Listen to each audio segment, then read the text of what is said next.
Well, the Idaho Steelheads opened up a 3-3 weekend last night here in Savannah, Georgia, with a 6-3 victory over the Ghost Pirates. Game 2 coming up today at 5 p.m. Mountain Standard Time. Cam McGuire here alongside Associate Coach Keenan Kelly. Well, Coach started this series off on the right foot last night, and had to be really nice for you guys to get back in the win column after a weekend where necessarily you didn't get the results that you were hoping for last week in Lake Tahoe. Yeah, certainly. I thought we came out strong. Savannah's a deep team, a lot of talent in their lineup, and so we knew it'd be a tough test coming into the weekend. So, we thought we did a great job in getting prepared, getting our group ready for a tough week here. But coming out strong, weather the first couple shifts, but we were fortunate to be able to jump on them early and capitalize on some early chances. Yeah, coming out strong, let's talk about it, because I'm a little bit of a nerd sometimes inside. I look back to last Friday. It was a 6-1 victory, 4-goal first period.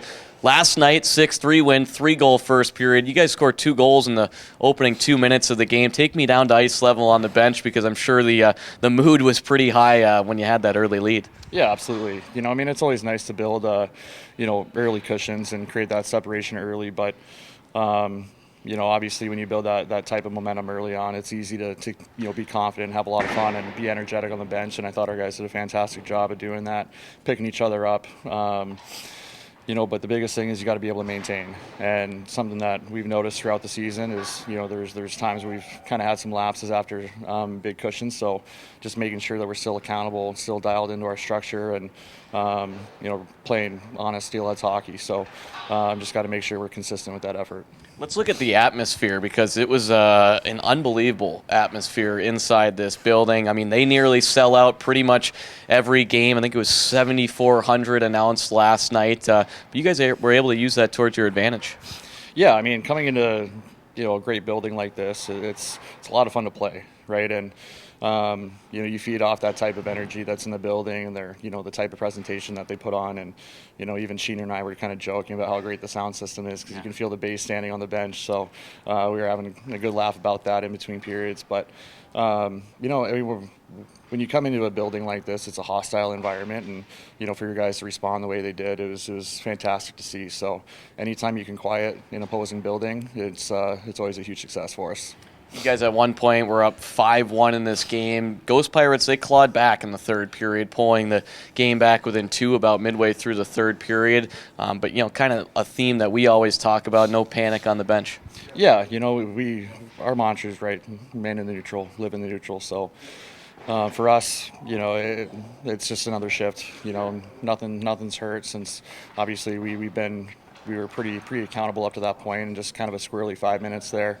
But, a little miscue on the PK, and obviously a little miscue on the power play as well. So, I thought ultimately we did a fantastic job being able to manage all the special teams battles, a lot of the ebbs and flows. And, it's tough to kind of remain in the flow and remain in the rhythm of things when, it is the game split up like that with the special teams battles. So, really proud of the way our group responded. You always talk about how close this group is, and we see it on a day-to-day basis. And I want to look at 2 examples of last night. Patrick Cudley going after one of their guys after running into Crosby there in the first period, and then Thomas Caron going after Savannah's captain after he got tangled up with Hank Crone. How nice is that to see from a coach that the guys stick up for one another? It's incredible, right? These guys, they, live, eat, work together. They do everything together. So, it's hard not to love one another. And, this group, we become so tight. We've had such a great core of leadership over the last 3 years. And, that's just kind of, permeated throughout the room. And, for just be able to see you guys stand up for their teammates like that, it's, there's nothing happier as a coach. It's such a great feeling knowing the guys are willing to do whatever it takes, right? So, the other thing is after Caron fought, even after Cuds, took care of business, we had 4 guys skating him into the penalty box, right? And, it took 20, 30 seconds for them to go over and even greet their guy in the box. So just kind of that unity and the cohesiveness is unbelievable here. I want to talk about Ty Pelton Bice in just a moment, but I want to talk about the penalty kills. 7 for 8 last night. One thing that really sticks out to me is the guys that go out on the penalty kill. Oftentimes, you don't see some of your top scorers on the penalty kill. And, after looking back at some of the video watching this morning, you look at guys like A.J. White, you look at guys at Ty Pelton-Bice, they're out there in big-time situations because you guys had to kill off some majority of 5-on-3 play last night. Talk about how those guys impact the penalty kill. Yeah, you have such cerebral players, right, with Whitey and Bicer, and, other great penalty killers, Thomas Caron, So, it's nice the guys that contribute on the score sheet offensively are also doing their job defensively on the PK and keeping pucks out of our net. So, when you have guys that are responsible on both ends of the ice, obviously it's quite the luxury as a coach. Ty Pelton-Bice career night, 4 assists last night. He could have had 6 points in the first period. He's been exceptional for you guys to start the season.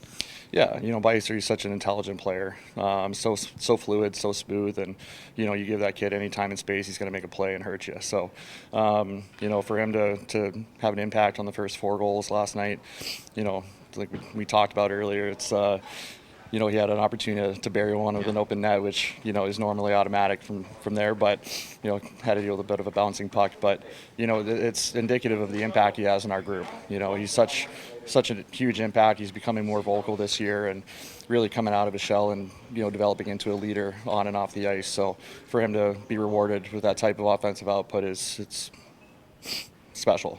Lastly, let's look at the goaltending position. Ben Craws, or as some like to call him, Craw Daddy, with 23 saves last night. He had some huge stops for you guys. You'll go with Brian Thompson here this evening. And although he did suffer both losses last week in Tahoe, he gave your club a real good chance to win. And, another guy that's been awesome to start the season. Yeah, no question. That's all you ask for your goaltenders to give your team a chance to win that night. And, that's all Tomer's done all year. So, he had a great foundation from that he built last year, and he's continued to develop and build on that. And he came in this year, a lot more confident, a lot more mature.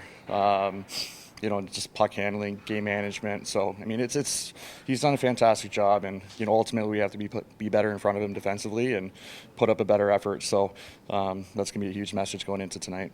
Well, Coach, we appreciate the time this morning. Best of luck and have some fun tonight. Appreciate it, Cam. Thanks.